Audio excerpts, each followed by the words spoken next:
خیر طبعا ما خپل هغه د خړې هغه خرابې اوبه چې کلي خوړلې مې دي یعنی 9% مرګ ده پکې. نو جالبه خاطره دغه ده چې زما بیک ورک شوی و هغه کې ډوډۍ د لوبیاو له یوه ورځې دوی په ځنګل کې ژوند کوي. یا دا خبره رښتیا ده چې په ځنګل کې یوه ورځې او بغیر د ډوډۍ نه په بیک کې چې کوم سامان المان ته په کومه لاره باندې راغلی؟ اکثره په ډېر په زمیني راځي او د هوایي له لارې هم راځي. ته په کومه باندې راغلی؟ نو ته زه خو قاچاقي راغلم خپله تقریبا هغه ته راغلم ایران ته. ایران واوښتم ترکیه ته، د ترکیه نه بلغار ته، همدغسې په کشورو راواوښتم. اتریش ته راغلم، نه اتریش نه هم سویس ته، له سویس نه آلمان ته راغلم. په لاره کې سختي به در باندې ډېره تېرې شوې. داسې کومه خاطره لرې جالبه خاطره چې په لاره کې هغه تا ذهن نه وځي؟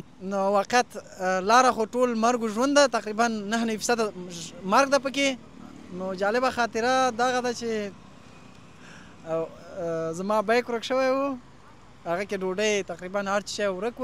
نو څوک چا سره کومک نه، جالبه خاطره نه، تقریبا داسې یو ډېره چې تنها یې یا ملګری ونه لرې نو څوک در سره کومک نه کوي لاره کې. هغه هم که کوم غیرتي وي ملګری دی یا هم کوم ښه انسان وي تا سره کومک کوي، او که نه داسې څوک به تا سره کومک ونه کړي. ټول د خپل په غم کې دي چې زه ورسېږم. یعنې جالبه خاطره نه ده، زما لپاره ډېره خواشینه خاطره ده. یعنې زما هېڅ د یاده نه وځي چې هغلته ما سره چا کومک نه ده کړی. نو ډېر په زحمت رسېدلی.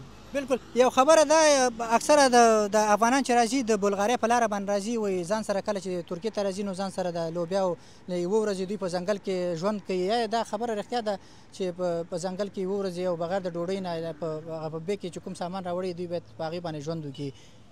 طبعا بدون د شک نه چې که هغه لوبیا وي که هغه بعضه خبره توني مایي هر څه شی وي راوړي. بالکل. نو داسې وخت راغلی ده چې زیاتره خلک چې زه پېژنم ما ته قصې کړي دي. یعنې په ما تېر شوي خو ولې هغومره سختي په ما نه ده تېر شوي لکه په نورو ملګرو مې چې تېر شوي. نو اووه ورځې یوه هفته یوه میاشت پورې خلک پکې هغه په لوبیا یا هغه په وچه ډوډۍ باندې بدون د ډوډۍ نه اووه ورځې یوه هفته خلک تېروي. یعنې دوه هفتې غیر اوبو نه بل څه شی نه پیدا کېږي. نو واقعیت طبعا ما خپله هغه د خړې هغه خرابې اوبه چې کلي خوړلې مې دي یعنې سختي زیاته ده. بالکل. یعنې تا د خبر نه معلومیږي چې څوک په دې لاره باندې راځي د ژوند سره لوبې کوي؟ بالکل طبعا د ژوند سره لوبې دي.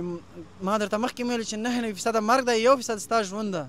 نو لاره سخته ده، سختي حتما شته په دې لاره باندې. خپل د مرګ سره ژوند سره لوبې کوي.